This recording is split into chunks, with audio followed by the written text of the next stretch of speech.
Confucius Teachings on Building a Happy Life. 23.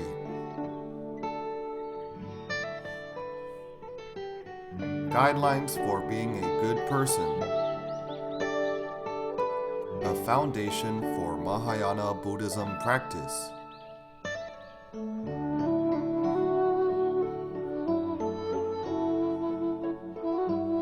Validated by Master Jin-kong. Speaker, Teacher Tsai Lixu.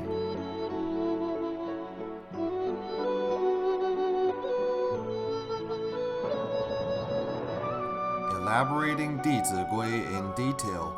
23. Good morning, my friends. Yesterday we stopped at this phrase.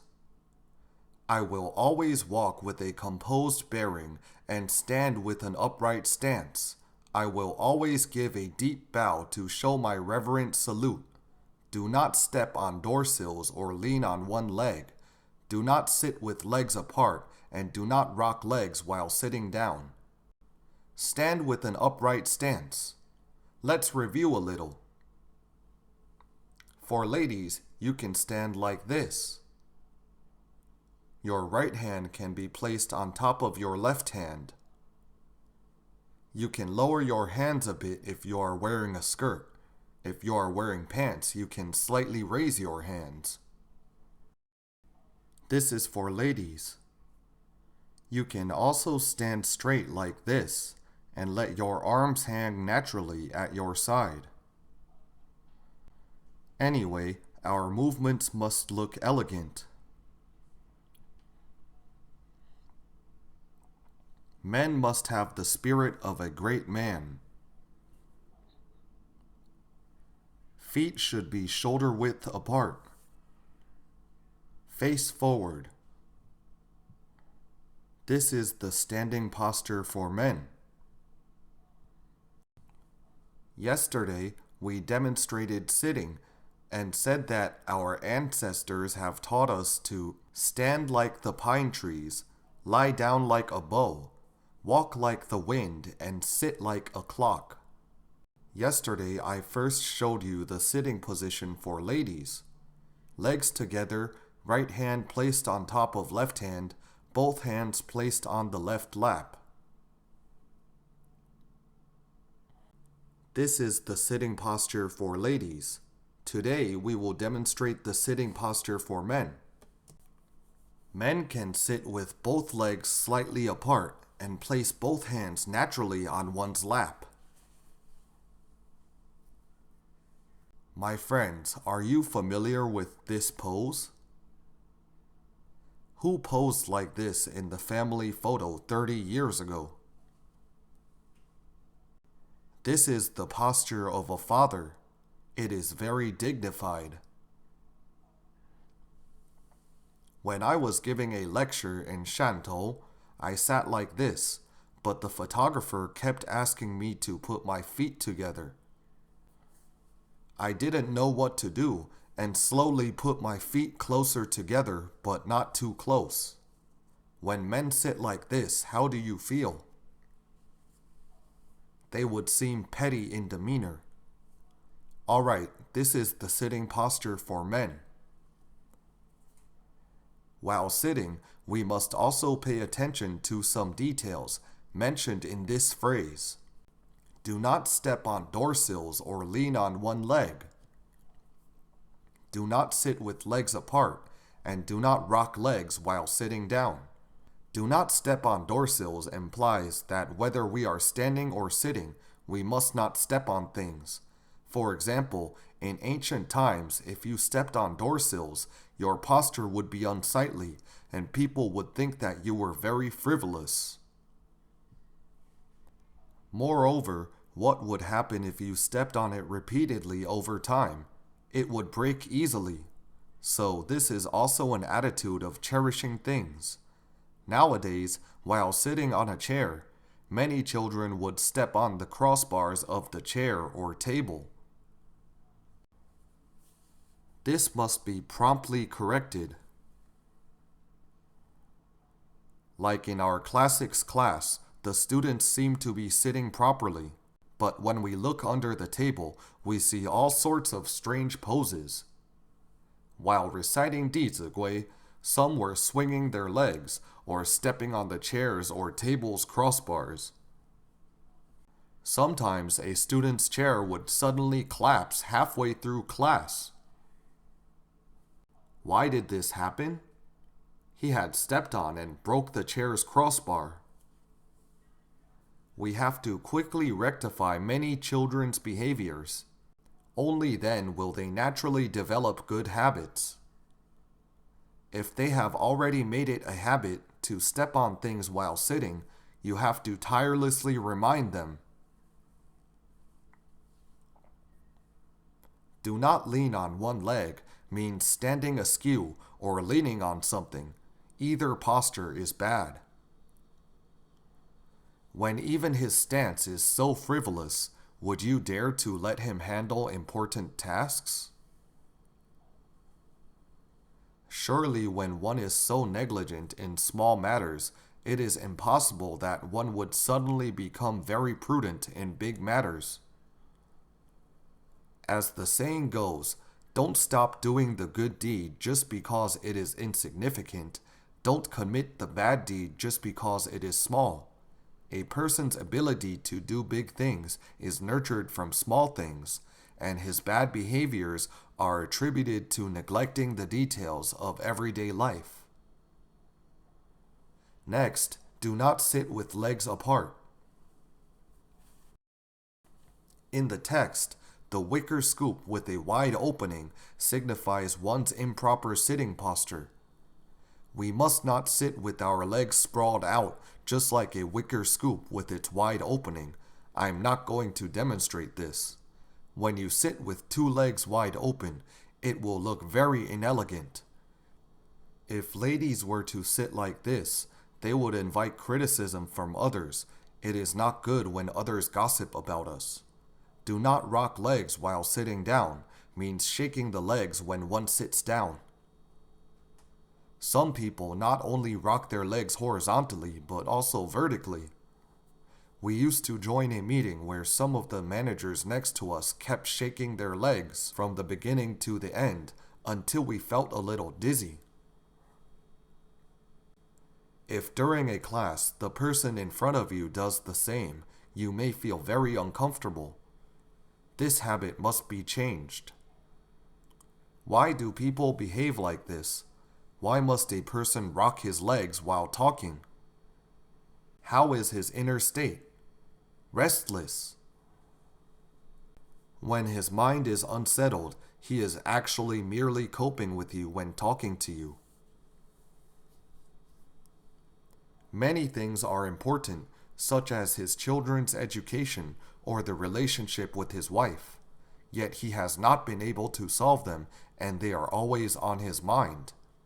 When facing the work that needs to be done every day, he thus cannot fully concentrate on the tasks at the present moment. Feeling anxious, he would start rocking his body. It is true that people today are living rather complicated lives because it takes supreme effort to calm down the mind. Firstly, we must grow our wisdom, and secondly, we must stay vigilant in our external behavior. By constantly watching if there is any inappropriateness in our language or bodily actions, we can gradually internalize and maintain these respectful and courteous attitudes. So do not step on door sills or lean on one leg. Do not sit with legs apart, and do not rock legs while sitting down. This passage also mentions, I will always give a deep bow to show my reverent salute. When bowing, we must bend down. This is called 90-degree bowing. There was a friend who came to class the first day and gave others a nod when he saw them greeting each other. After the class ended on the 5th day, he wanted to give us teachers 3 very formal bows. He said that his previous bows were considered invalid since they were not done out of inner respect.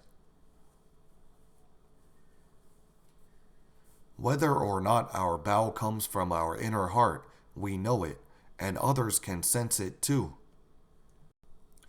In fact, propriety is not a superficial act, but what is truly manifested within will be manifested without. This part teaches us to maintain a dignified manner. Let's recite the next phrase once. I will lift up curtains slowly without making noise, and I will always make turns widely so as not to bump into anything. I will hold empty containers carefully as if they were full, and enter an empty room as if someone is there. I must avoid doing things in a hurry, as acting in haste will lead to many mistakes. And I must neither be afraid of difficulty nor be perfunctory. I must stay away from rowdy places, and I must not ask about things that are heretical or unusual. This paragraph basically helps us to develop a careful yet bold attitude. We often say that one should be courageous and prudent. We must try to be gentle and respectful in our actions. But don't be afraid of difficulties when facing some challenges. When we are very careful with our work, naturally nothing unfavorable will happen. So boldness and cautiousness are nurtured in the subtleties of our everyday life. Let's see the first line. I will lift up curtains slowly without making noise. When we open a curtain, we must do it gently and quietly. Since humans live and work in groups, we must have the sensitivity to observe if our deeds and actions bring troubles and afflictions to others. For example, someone next to you was sleeping and you made a noise while drawing back the curtain. Perhaps he hadn't been sleeping well for 2 or 3 days and could finally fall asleep, but your action might have woke him again. Or if you pull back a chair very loudly in the library, a place for reading where everyone is very quiet, you may startle others with this sudden noise. Even though this phrase merely mentions drawing a curtain, it also tells us we must be cognizant of whether our every deed and speech will make others feel restless. Are we making too loud a noise? When we can always be considerate of others, our heart will become softer and gentler. Then we are truly implementing kindness. In daily life, when else will our extremely loud voice cause others distress? When? For example, we are staying together these few days. If you walk very loudly at night, you will surely disturb others. Let's say we wake up at night to go to the bathroom. If we open the door loudly, we may wake many people. I remember when I was in Australia, Uncle Lu even told me that when we get up at night to use the toilet, we must make sure our movements are light. We must ensure the lid is shut when we flush the toilet. Otherwise, the loud flushing sound will disturb many people. How can you tell if a person is wise and knowledgeable?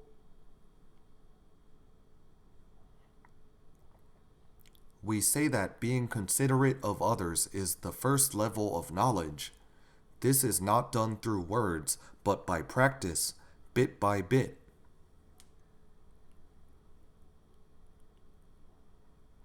Apart from not walking and closing the door loudly, we must also avoid making too much noise when eating together with everyone.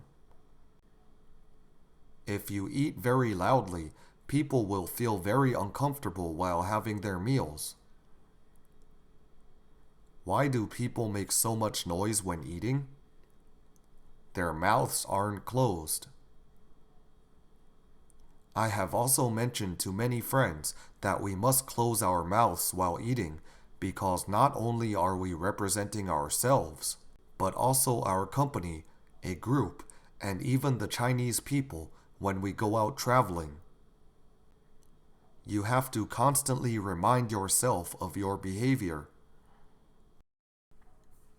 In a previous lesson, we mentioned that there was a sentence in Chinese characters written inside Notre Dame Cathedral in Paris. What were those words? Please don't talk loudly. For whom was it written? Our infamous reputation spreads far and wide. How did we end up like this? Today, when the Chinese talk loudly in public areas, it means that they are doing the same at home. A person's moral conduct is definitely nurtured in the family and is certainly determined when no one sees it. That is why the Chinese place great emphasis on being watchful over oneself when alone. When dwelling in solitude, our movements and speech must also be light and gentle. When this habit becomes natural, we will be able to behave elegantly as such in public. When we see many children shouting and running hither and thither in the airport, we should also promptly stop them. You can then relate the story of Notre Dame Cathedral in Paris to them and tell them that we can't tarnish our reputation worldwide. You see, there are so many foreigners in the airport. When they see us misbehaving, they would wonder, how come the Taiwanese and Chinese children are educated to act like this?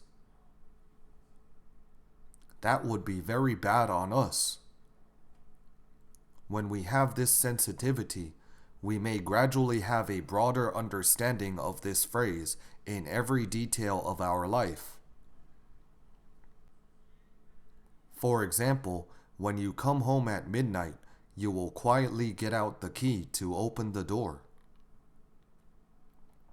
When we drive home in the middle of the night, we would quickly turn off the engine too, because your sensitivity to sound has already increased.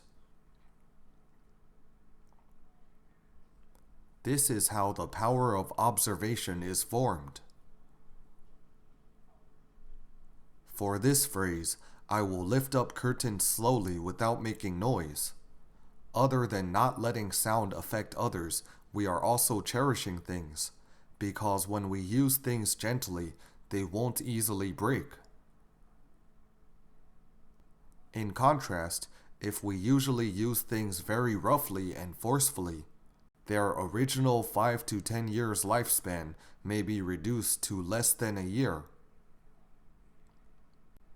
From this concept of cherishing things, we must also constantly remind ourselves not to be overly clumsy. For example, if we put on clothes very roughly, they will get torn easily.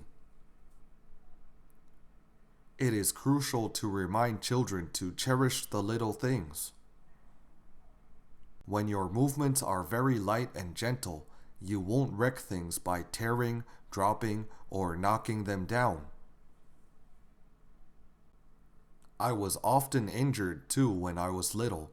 If it wasn't scratches, it was broken teeth, so I often had multiple wounds. I still remember I once slipped and had several teeth broken when I ran to the kitchen. It wasn't until I started learning assiduously and reading some classics in college that this type of thing gradually lessened.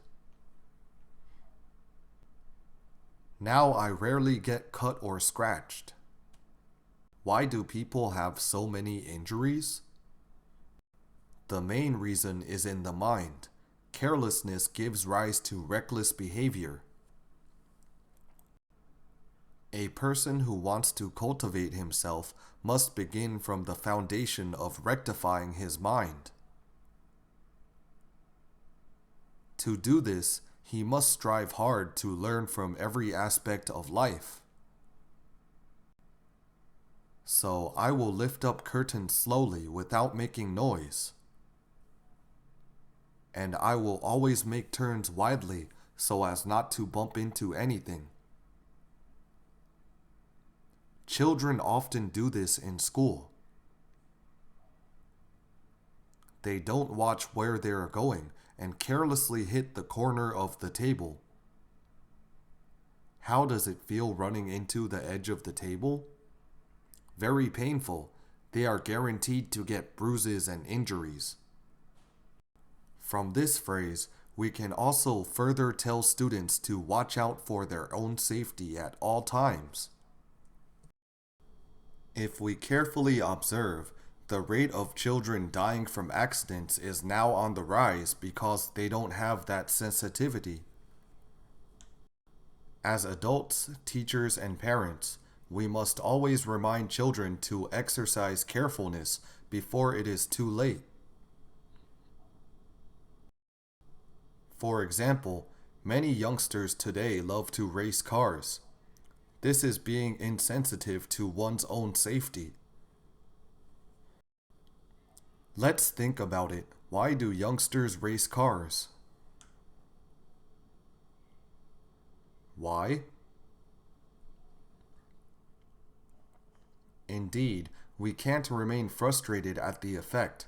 We must find the reason so that we can improve the situation. It is inner feelings of emptiness.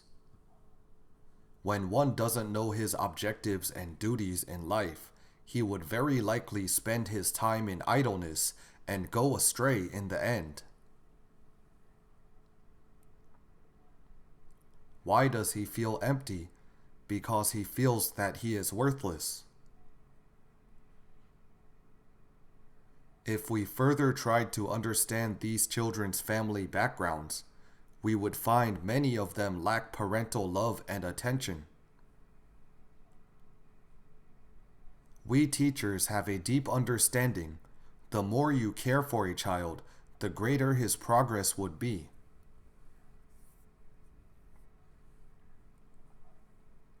I remember a class I was teaching 2 years ago.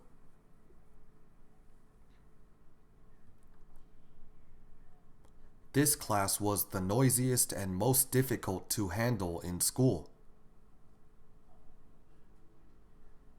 It happened that this class's previous teacher had taught for 40 years and felt that this class was really too unmanageable.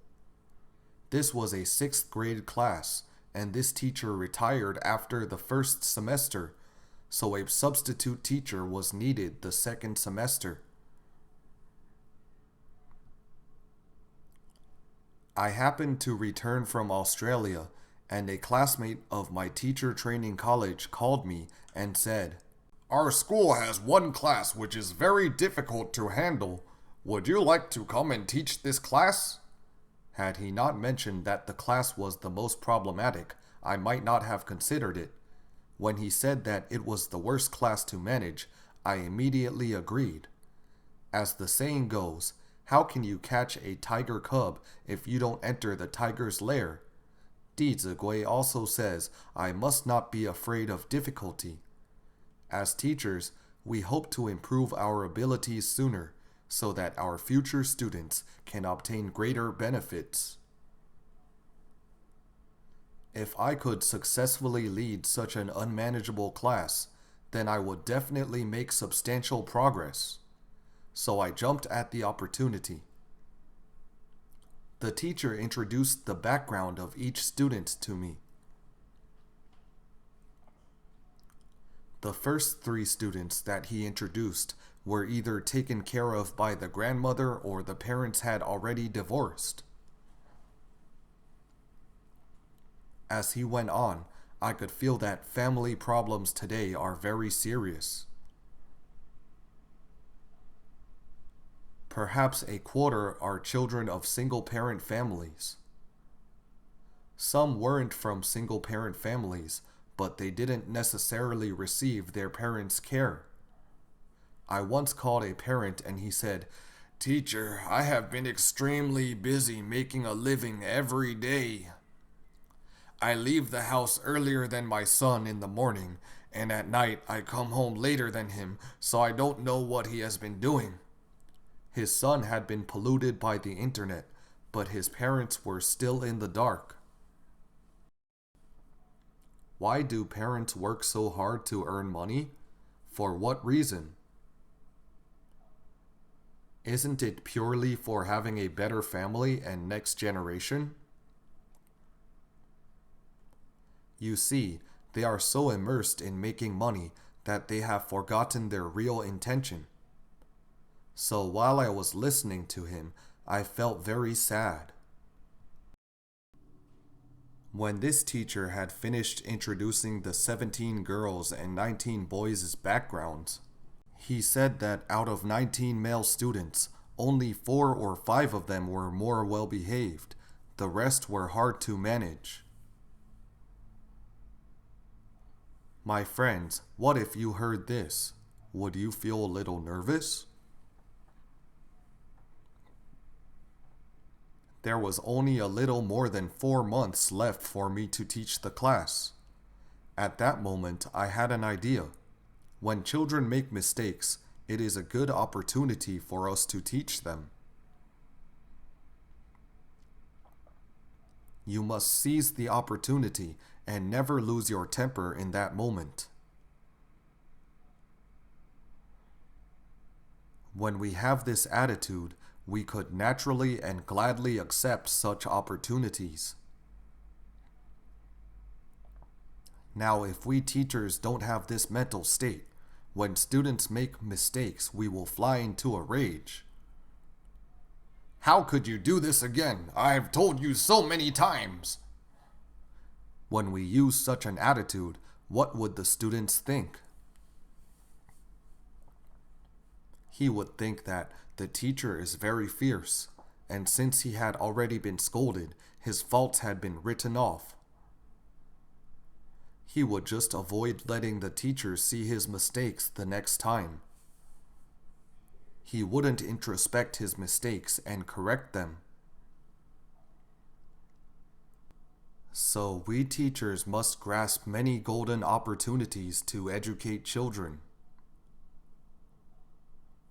Where did I acquire this attitude?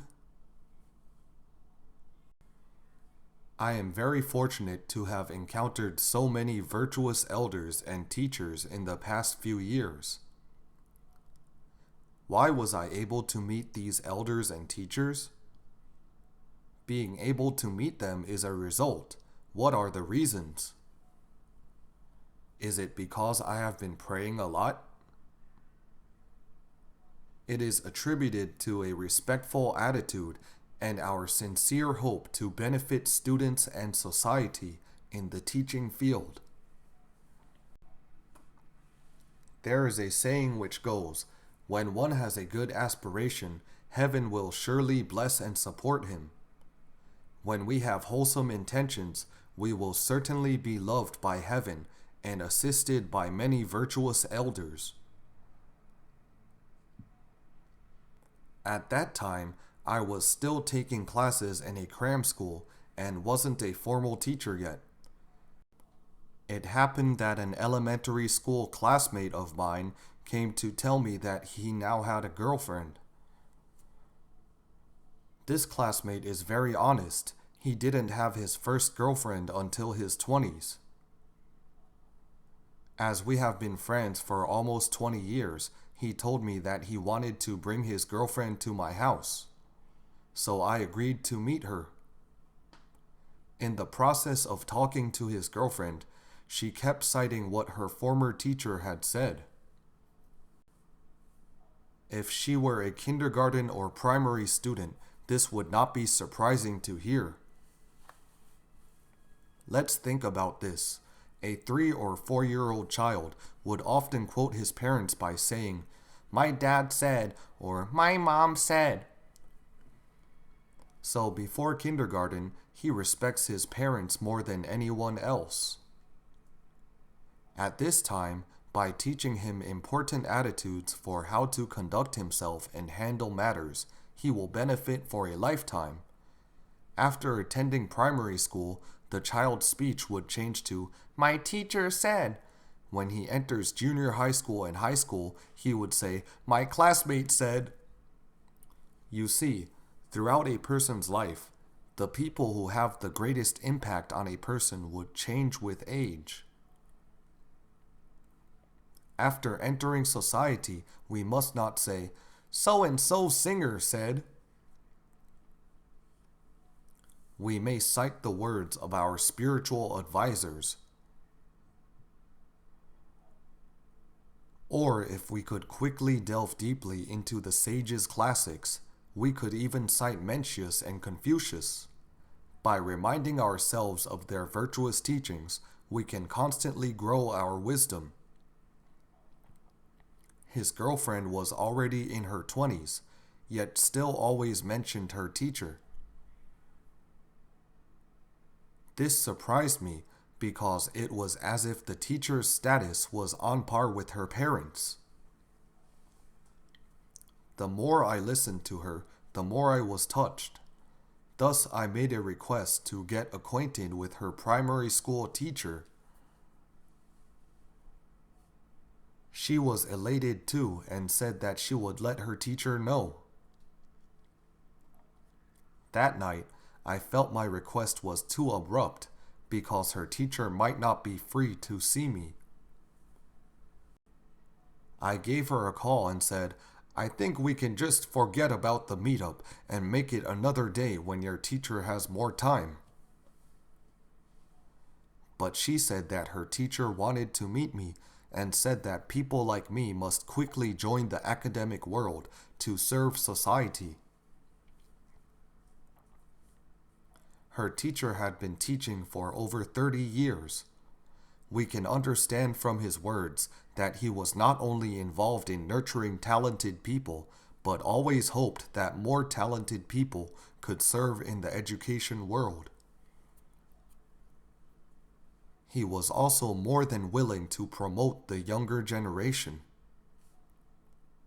That weekend, my classmate and his girlfriend drove to pick me and her teacher up. It turns out that her teacher's house was only half a kilometer away from mine. The affinities of life are very unpredictable. It is certainly not dependent on external distance, but on one's heart. By sharing sheer determination and the same goal in life, even if we had been separated by thousands of miles, we still would have met. As the Chinese idiom goes, affinities bring people together no matter how far apart they are. The distance between people isn't on the outside, but is in one's heart. Why do I say so?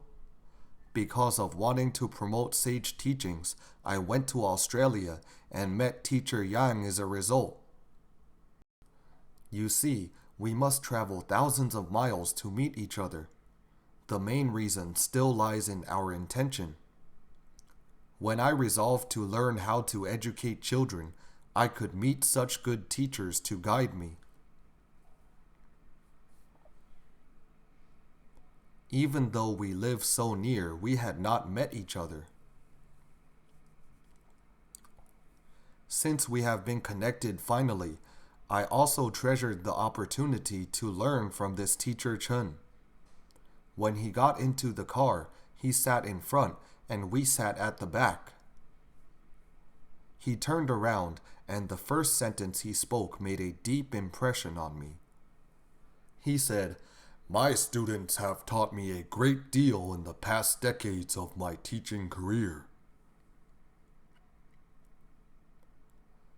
With over 30 years of teaching experience, he uttered one truth: both teachers and students benefit from each other.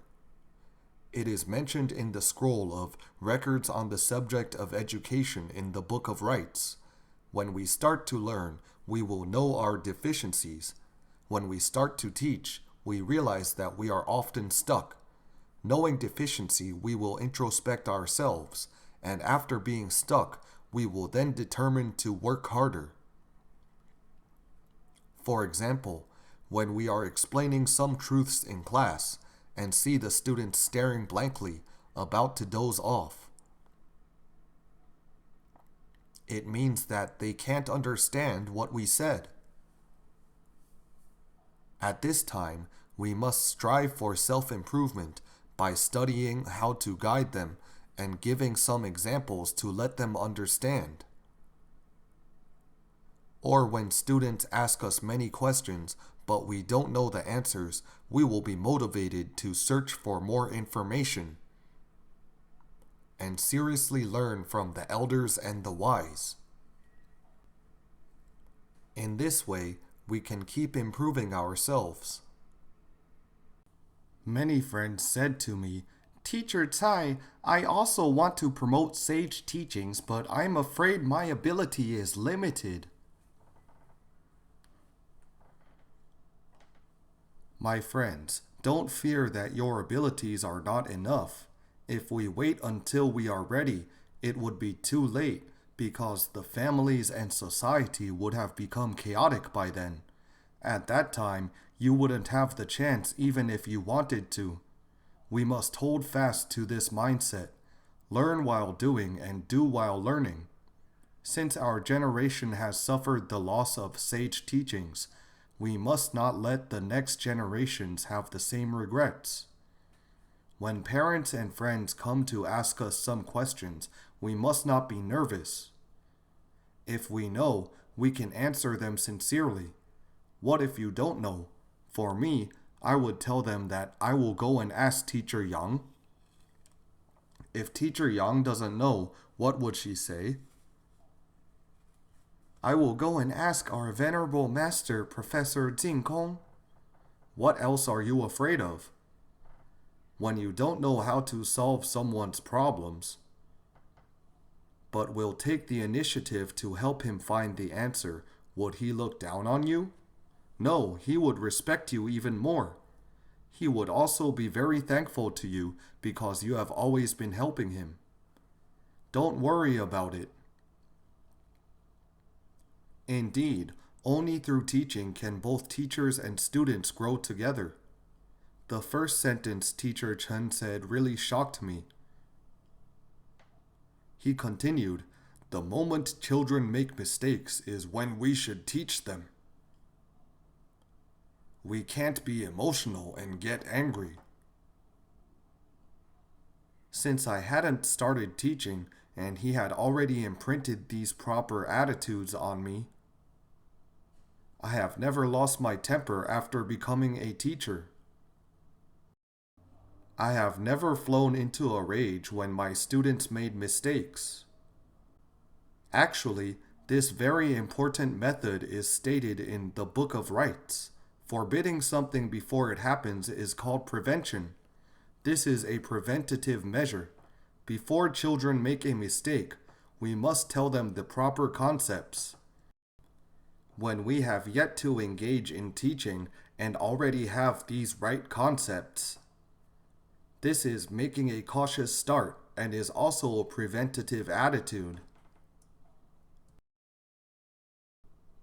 When this teacher finished introducing all the students to me, this sentence appeared in my mind, and I faced the students of this class with pure delight. There were 4 heavenly kings in this class, but they were neither Andy Lau nor Jackie Chung Hook Yao. 4 of them often had to report to the disciplinary office. Actually, after we really connect with children who are generally regarded as ill-mannered, we see they are actually very kind-hearted.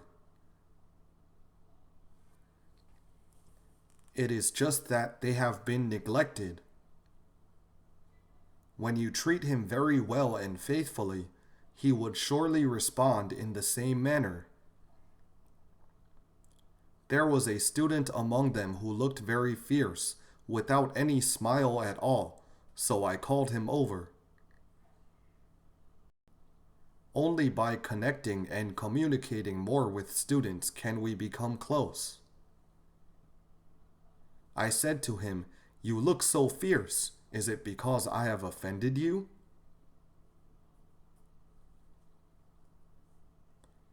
He said no. I then asked him, "When did you start having this kind of expression?" He replied, "In the first semester of 5th grade. You see, he knew when he started to become so frosty looking. As parents and teachers, we must always be able to feel a child's inner state. Otherwise, you won't be able to give him timely guidance." Later, I said to him, "Since you look so unfriendly, people will easily misunderstand you and think you dislike them. So you must relax your facial expression." After hearing it, he agreed to do so, but did he change his countenance? We must exercise patience when educating a child. You mustn't tell him, "The teacher has already told you, why haven't you changed?" Is it possible for him to change instantly? Impossible. Later, I would create some opportunities for him to practice. For example, the school wanted to place some hall monitors to stand along the corridors and around the school. When the younger students run in the corridors, these older students would go and ask them to stop racing around, as it is too dangerous and they may even run into others. They have to jot down the students' names and remind them not to do it again. When a person becomes a policeman or a teacher, he would be extra cautious with his behavior. So I sent him to be a hall monitor, and his behavior naturally began to improve. That is because he was afraid that his misbehavior would be caught by the little grade 1 students, causing him to lose face. After the class ended, I also heard his classmates mention that this student has helped his mother sell clothes at the market. My friends, if you heard this news, what would you think? It is rare that a 6th grade boy was willing to help his mother sell clothes.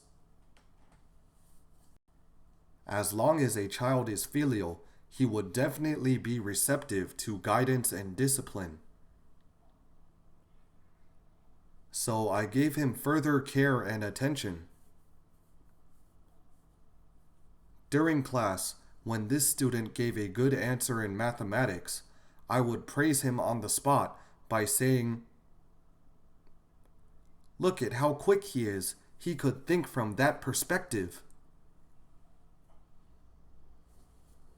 Dear teachers and friends, don't underestimate our sincere praise, because it will be imprinted in the child's mind. As a result, this student received the 5th highest score in class during the 2nd monthly exam. He suddenly went from one of the 4 heavenly kings to placing 5th. During this process, I also appointed him as the class monitor. I thought he might never have led a class before. So when I proposed this position to him, he was very scared and refused to accept it. Later, I suggested to him to assume the responsibility for only 1 week. From whom did I learn this method of appointing the student as class monitor? From my primary school teacher. Because a class monitor represents someone who excels in both studies and morality, such a good method must be inherited and passed on. He reluctantly agreed. After holding that position for a week, he persevered with the role until the end of the semester. Thus, a person's potential can be developed through practice. I studied sage teachings together with many teachers in Haikou. After 1 or 2 months, I said to these teachers, "In the next lesson, could you speak for 10 to 15 minutes on stage?" How did these teachers respond? They kept pushing each other forward and refused to take on the challenge. I said, "Please, just 10 minutes will do." They reluctantly agreed. When they went up on stage, they talked fluently and endlessly until I had to signal to them that time was up and they could come down. Why? When a person has a responsibility to shoulder, he would make rapid progress. Furthermore, due to their earnestness in learning and teaching the students, they couldn't help but express their feelings and touching experiences on stage, because true affection makes for a great speech or article.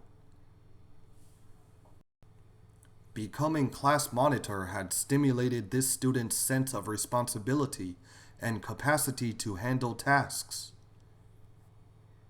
Since he had placed 5th in class, I also showed him encouragement. We must often practice giving by treating others to meals or giving gifts. I invited him and some other classmates who had contributed to the class and school to have a meal together. His mother rode a motorcycle to pick him up when we were already at the school gate. His mother said to me, "Teacher, my son has been studying in school for 5.5 years, but no teacher has ever noticed his potential." I couldn't bear to hear such words from a parent, because every child is the flesh of their parent's heart. I believe the past 5.5 years were a torment to his parents.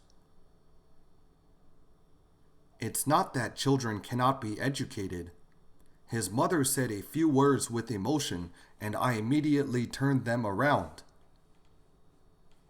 I said, "Mrs. Wu, your son is very intelligent and he performs well in his studies. He also has exceptional leadership quality and talents. He is also very responsible in his work. Last time I delegated some tasks to him and he handled them very carefully." I gave some recent examples to his mother because we must be specific when we praise others. Only then would the other party believe it. If you only said that the son was very good, his mother might also be very skeptical. So I stood there for several minutes, just commending the many positive points of this student. Even though I was talking to his mother, I was actually telling this student. I believe that my utterly sincere praise would stay in his heart for a lifetime. Later, when the semester ended, as per the school's rule, we teachers personally sent off all the class's students at the school gate. After presenting many gifts to all the students, there was one more left. What to do? This gift couldn't be given in vain. It could be an opportunity to educate the students. I said, "Let's award this final present to the student who has made the greatest progress in his studies and morality this semester. I'll leave it to you to recommend someone." What happened then? This class monitor was elected and the gift was presented to him. After receiving the gift, he returned to his seat and broke down in tears. Because we teachers stand on the podium, we can clearly see every action of the students below. I didn't know this until I became a teacher. When I was a student, I thought the teachers didn't see what we students were doing down there. I was really deceiving myself and others. Alright, we will stop here today and continue next time.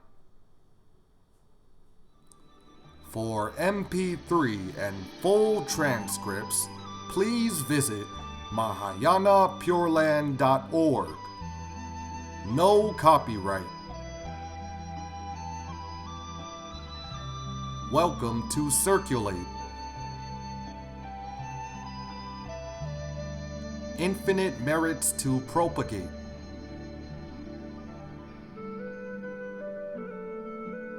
Filial to parents, respect to teachers. See you again.